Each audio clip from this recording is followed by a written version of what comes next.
Welcome to ECI Pulse, a podcast where we break down the latest trends shaping the business world.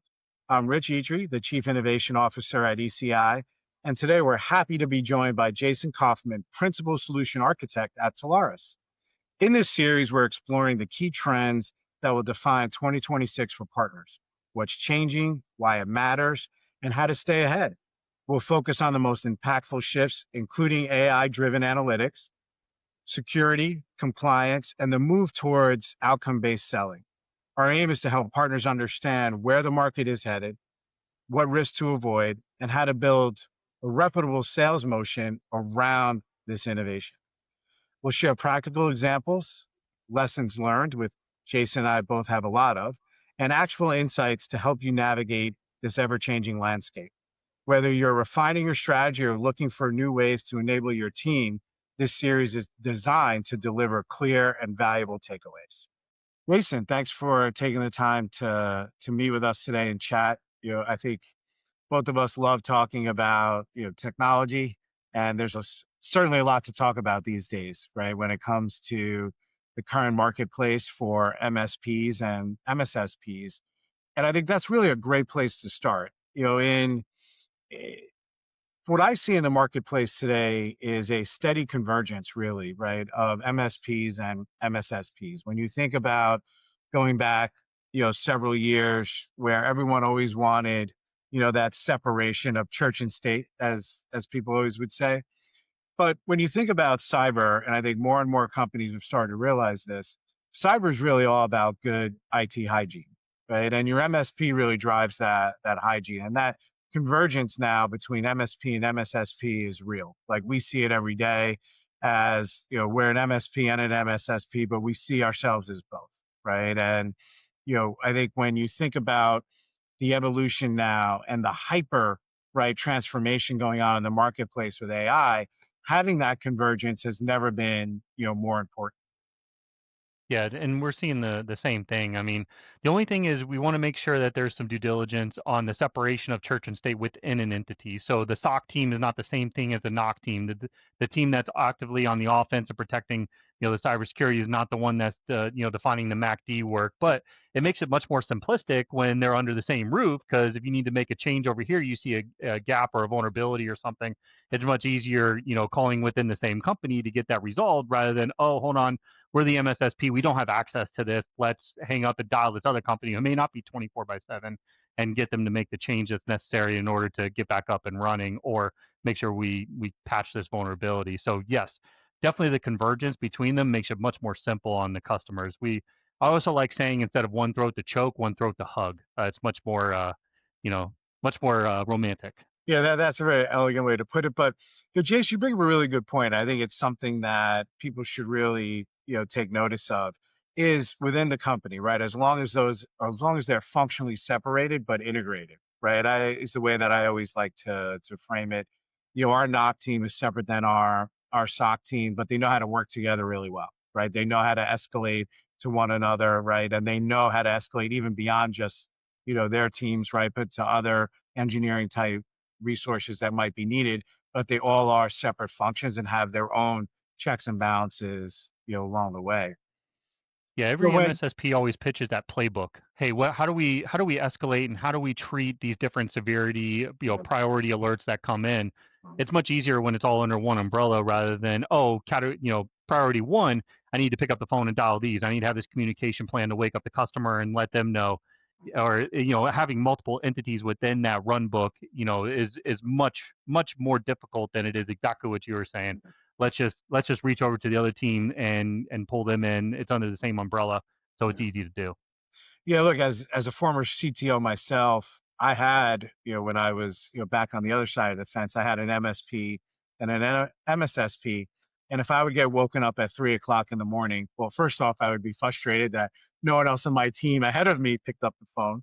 But then I was up making sure that the handoff between my MSSP and my MSP was happening, right? That someone else on the MSP side was picking up the ticket. They were doing whatever they needed to do on the endpoint, close the port on the switch, whatever it might be, whatever our playbook was for that particular incident. I was watching, is the ticket being processed? I'm sitting there, on my phone at like 3:30 in the morning, And that simplicity where they could execute end to end is really valuable, right? And it's even more valuable now than it was when I was on the other side of the fence because the risks have gotten more dynamic. They've gotten more frequent, more difficult to rein in. And with the advent of AI and all the hyper transformation we're seeing in the marketplace, those risks are only going to increase. Yeah, and they're much more fast when they land and expand, or if they're just sitting there dormant doing their due diligence and determining a time to attack to make themselves known. Right. Having that quick response time. That's why the whole AI SOC thing is coming out and all that Yeah. stuff. Is how quick can we react to AI leveraging AI? Yeah. So yeah, exactly. Our job is to make sure that we minimize the headache of the customer, Yeah. and however that sees fit. And ultimately, we're seeing that with the conjunction of the MSP MSSP practice leveraging AI to compete and combat against AI. Yeah. So I think exactly what you're saying. AI is not only a great benefit to have, but it's also maximizing the threats because we're also having the threat actors that are now powered by AI. So how do we compete with that? And it's the fact of continuous innovation and continuous defenses versus how quickly can they innovate for offenses. Yeah. Well, look, you bring up a good point. I have the luxury of, both overseeing our own internal AI solutions that we're doing to help, really optimize workflows for our customers and really create a better client experience. I also have the, opportunity to work directly with our clients on AI enablement, implementing the right AI technologies, implementing them in a secure, compliant way. But I think to your point around, look, the environment and how dynamic it is and how it's moving, for us, AI is not really about cost, right? When it comes to internal use, AI is about speed to react. Like think about, and I say this even to our clients in general, like over the last 5 years, like the pace of business has just increased so much, right? It's really hard to keep up with just everything in and around your business. And, look, the threat actors know that. They flood you with, whether it's phishing emails, scanning of your external environment, and it's never been more important to be able to react faster, right? So I tell our clients our investment with AI, internally is really about being able to respond to these risks, right, in this environment in a much faster, like salient way, right? And look, we're never gonna eliminate human from the loop from everything, but if we could distill things down, if we could show something is benign versus malicious and give the SOC analyst something to really dive into quickly, right? And take that risk that used to take 15, 20 minutes to diagnose and remediate. And we could reduce that down to 5. That's a big deal, right? Because that 5 minutes could mean like, hey, someone else clicking on that same email or things like that. Right. So I think AI is helping the threat actors, but we also, right, as providers have to react in kind, right, with leveraging the same type of tooling to mitigate some of that risk. Yeah, you're severely mitigating the impact of a potential breach just by doing that. And you're enabling the SOC team to be, much more veteran than they really are. You can take a Yeah. beginning team coming in, and if you have AI that could pull all this telemetry together, it's doing the root cause analysis as far as it could take it. Hey, we've tracked it down this attack path all the way to this endpoint or this switch port or this firewall port, whatever it is, and then giving that data to the human to react to it immediately with all the data after going to the CVE reports, the MITRE ATT&CK framework, pulling all that data in and saying, hey, not only did we track this data back, but here's your next 5 steps that you can potentially take and what we've already done on your behalf. I mean, you significantly impacted how well somebody can react to something and how quickly they can, because all this due diligence and all this due care that's being done by the SOC analyst to pull this information just to be able to do some form of action and react to something, it would take minutes, hours, or however long it took to access all these different systems. Now AI is pulling all that together within a matter of milliseconds or seconds. So yeah, your reaction time is boom. And that just severely makes it much more valuable for an MSSP that does this at scale. We had built stuff to examine phishing email like pre AI, and we had taken it from, it used to take 18 minutes. We had gotten it down to 8 minutes. And now with our more advanced tools, we have it down to less than 90 seconds.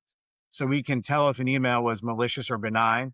We could then check 10 different sources and we can remove that email from everyone in the firm's inbox. And we can do it all in 90 seconds. It used to take us 18.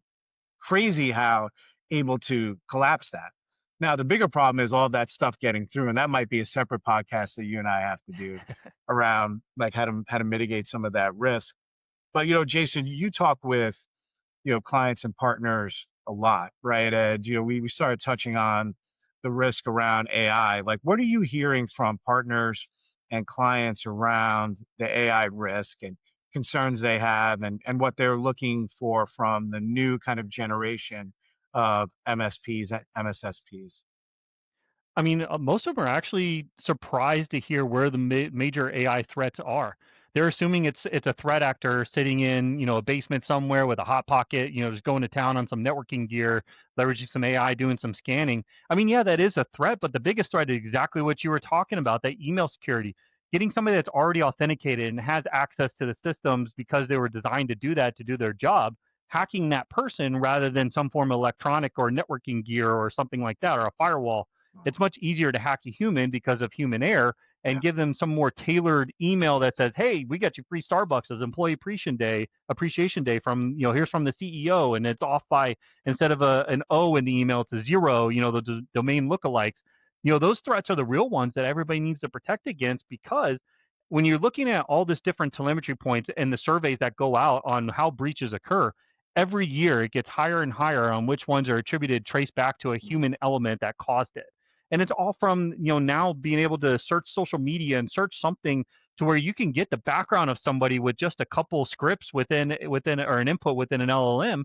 You can say, hey, give me some information on Richard. I want to produce an email that's custom tailored to him, and it'll pull all this data from the dark web, social media, and all that stuff, and make it very personable to where it seems like it's coming from somebody that knows that person intimately.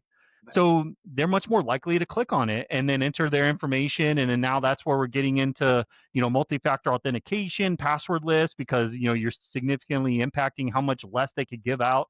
But it's much easier to hack the person than it is to hack a network, because everybody puts in all this, all this mitigation techniques and all this budget into mitigating networks when they should be training users and teaching them what the power of AI is on the other side of the fence. And that's where we're seeing a lot of those like heads, those heads and those reactions are like, wow, I didn't really thought of it that way. I should be worried about the accountant or the lawyer that just clicking on things and just doing their job and clicking on the wrong thing and giving access to somebody inadvertently, rather than, somebody trying to hack in externally and breaching from a vulnerability. I just had an opportunity a couple days ago. Last week, it was a six, or not a six user, that was a different one. It was an 8 user real estate firm, to where they're more in the general construction area. But what happened was there were 6 different iterations to where the accounts payable person sent a different, direct deposit to a different account because they thought an email came from the CEO, and they never thought to pick up the phone or walk over to the CEO's office to verify, pick a different medium of communication to verify if that's really the correct, transaction. And they sent out 6 transactions totaling $500,000. Each one was incrementally more before they figured it out. So, I mean, luckily they got a lot of it back after getting with the FBI, and we started working on mitigation and all that stuff, user awareness training, and what's new in AI. But they still didn't get everything back, and that's significantly impact the business's bottom line if uncontrollable costs that just go out the window without being part of any revenue coming in. And unfortunately, that's what AI is now, and the threat actors. The social engineering aspect now has gotten so complex, right? It used to be before you could read these emails, they were misspelled, just super like, generic, right? And you could train users and they were able to sniff them out, pretty easily. But to your That point dear now, with first all the, name email. yeah, exactly. And the Nigerian prince, right? But like to your point now, AI is so powerful. I remember we had some interns working over the summer, and I said, "Hey, what's really useful to me is as I have a meeting come in that's externally, can you create a series of agents that can like debrief me on who I'm meeting with, what the meeting is going to be about, give me details with it, and I'm really interested in our clients, right? So if it hits our client list, here's how to do it. I laid it out, and they built something really quick. And they came to my office one day, and it was like, they may have built it in less than a day. And they like, what do you think of this? And I tried it out, and I'm staring at it like in shock. And they're like, oh, is it really that bad? I'm like, no, it's that good. And now I'm thinking like what the threat actors right on the other side can really do. Like the amount of data I'm able to get just by going out and scraping the internet and being able to construct like a concise agenda for a meeting. It's crazy how powerful these tools are. So you can get these emails that are really convincing, right? Like you could say, hey, so and so in the accounting office who's great, at the team dinner last night, because maybe they scraped, LinkedIn or other social posts about like a team dinner. Hey, by the way, I need you to get this wire out to this client. Here's the information. Can you get this done as soon as possible? Let me know when it's complete or if you have any issues, right? Great talking last night, whatever it might be, right? And like it's so convincing, and it's the CEO, and it creates a sense of urgency and all those things you see in those emails, and it makes people act like the example that you gave. That's why I think it's really important that as technologists now we really need to understand the threat landscape and think about defense in depth, right? And you mentioned passwordless, right, as an item there. We're pushing to get all of our clients on passwordless over the next, 9 to 18 months because, you know, emails are going to get through no matter how good it is. If you can begin to think about, well, if they don't have passwords anymore, there's no way to capture an account. There's no way to capture their password. So now I'm eliminating one part of that risk, right? And you can begin to kind of pierce into the stack and say, okay, if I can get better tools on the back end to recognize things like new domains or like where did this content come from, and I can tell if something's malicious or benign, you can begin to build a slightly better, defense structure around some of these things. Yeah, and all the like survey teams out there, like Gardner, Frost Sullivan, all those big name players, they're all like redefining what defense in depth is and what the new perimeter is. It's no longer that edge appliance or the cloud infrastructure. It is the persona. So how do you defend that persona, and you take away a lot of the ways that they can make a mistake. Many different, from mid market up to enterprise, even SMBs are starting to talk about how do we remove passwords from the equations? Because now we're starting to get to getting our cybersecurity insurance redone and getting a new policy and all that stuff. And it's moving away from having multi-factor authentication and very strong passwords that are at least 12 characters and 15 different types to let's just remove that altogether, severely mitigate the threat landscape to where somebody doesn't have anything to get out. It's much tougher to give out your biometric scan than it is to give away something that which is just a username and password. So they significantly decrease the percentage chance that they're going to have a payout because of removing passwords out of the equation. So I think we're going to see that and significantly increase as well to where that's going to be a forced mitigation technique, which is let's just remove passwords altogether. If you want to have something it's different than a password. It's going to be something that triggers after like a biometric scan based on a risk score or something like that, rather than just 12 characters.